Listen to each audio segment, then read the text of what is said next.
And the lights shining around the vertical wall of the barrier made him feel better. In a moment, he'd be in the car, and then he'd get the hell out of here. He scrambled around the barrier, and then he froze. The animal was already there. But it wasn't close. The dinosaur stood 40 feet away at the edge of the illumination from the headlamps. Nedry hadn't taken the tour, so he hadn't seen the different types of dinosaurs, but this one was strange-looking.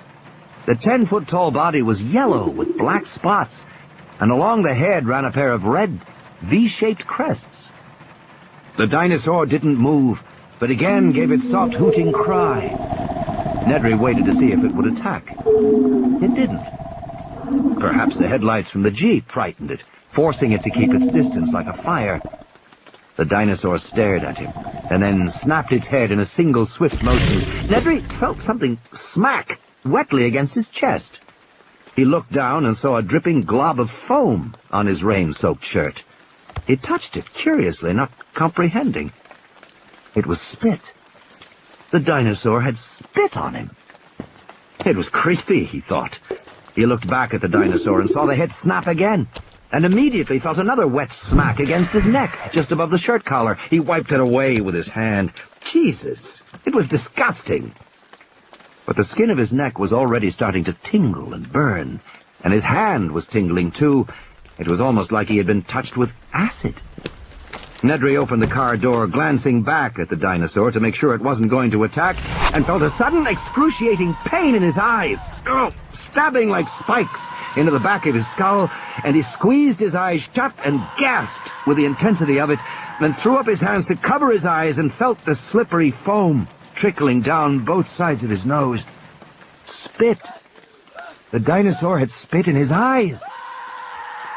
Even as he realized it, the pain overwhelmed him, and he dropped to his knees, disoriented, wheezing. He collapsed onto his side, his cheek pressed to the wet ground, his breath coming in thin whistles through the constant, ever-screaming pain that caused flashing spots of light to appear behind his tightly shut eyelids. The earth shook beneath him, and Nedry knew the dinosaur was moving. He could hear its soft hooting cry, and despite the pain, he forced his eyes open, and still he saw nothing but flashing spots against black. Slowly the realization came to him. He was blind. The hooting was louder as Nedry scrambled to his feet and staggered back against the side panel of the car as a wave of nausea and dizziness swept over him. The dinosaur was close now. He could feel it coming close.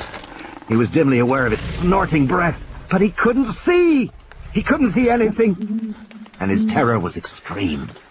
He stretched out his hands, waving them wildly in the air to ward off the attack he knew was coming. And then there was a new searing pain, like a fiery knife in his belly.